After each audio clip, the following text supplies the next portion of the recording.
Hello friends, in today's video we are going to have a look at a Princess Zelda action figure from Jakks Pacific's World of Nintendo line, based on how she looked in Ocarina of Time.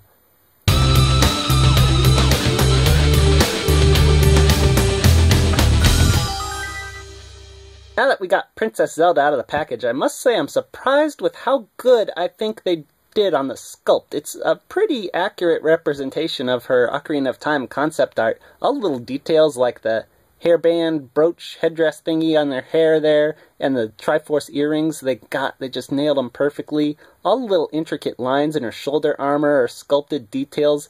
Even these lines at the bottom of her dress, which they could have gotten away with just painting probably, are sculpted. That's a great job, Jakks. The only thing some people might complain about is that there's no legs there, but, you know, when she's standing up, you can't really tell. It doesn't really detract from the figure, in my opinion. Even the eyebrows are sculpted details. They could have gotten away with painting those. Come on, Jakks. You just gotta go the extra mile on every figure, don't you? And if we start talking about the paint on the face, the eye decals are so neat. And gosh, they did a good job on those. And this is the one big decal, so I don't know how they could have messed it up. But darn, is this an intricate design, and they got every little detail exactly right on it. It's just a good job all around. If I had to make a complaint about the paint, it would be these shoulder pads and all the yellow stuff, all the yellow armor on her, and the hair. In the actual game, her hair is really yellow blonde, and all that armor is clearly gold. So it's almost like the colors should be reversed, but in the concept art, the armor looks a little more yellow. Not this yellow, but it looks more yellow nonetheless, and her hair looks like exactly this color in the concept art. So it just comes down to a matter of personal preference, but I feel Jakks did a great job either way.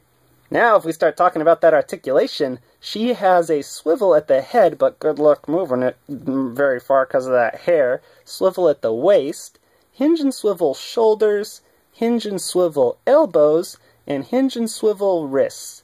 That's a total of 8 points. Very good job, Jakks. The only thing you could do more is add leg articulation, but she ain't got no legs. So Zelda's package had some weird things going on with it. Just like in the Skull Kid figure, I mentioned that they no longer cut out the outline of the character that's in the corner.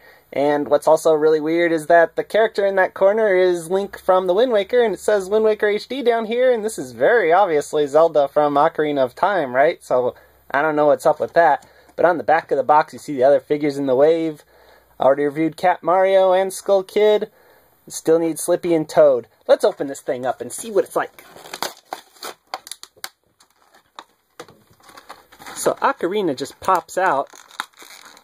Careful not to lose it, it's so tiny.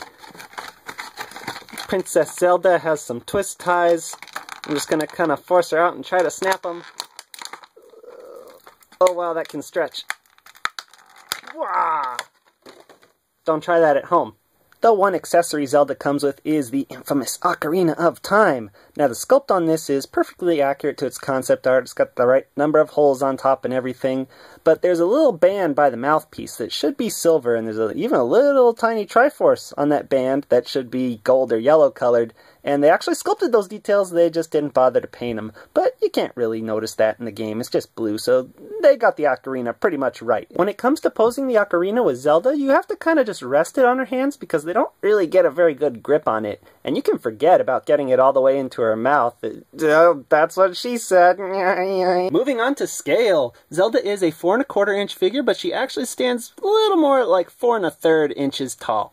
She's the same height as Jakks' Princess Peach, but they don't really fit in because Peach has kind of got a fat head there. But, I mean, at least she has legs, so she's got that on Princess Zelda. Haha! Here she is with some other 4-inch scale figures from Jakks. She looks alright with Dark Link from Ocarina of Time there. And here she is with some old Ocarina of Time Ganondorf and Link figures made by BD&A. She's a little too small to hang out with these guys. Here's our new figure next to Batman and Spider-Man from our 6-inch superhero lines. Well, I think that's everyone I could compare her to. I don't know who I'm possibly forgetting. Oh, of course, here she is next to herself. How could I forget?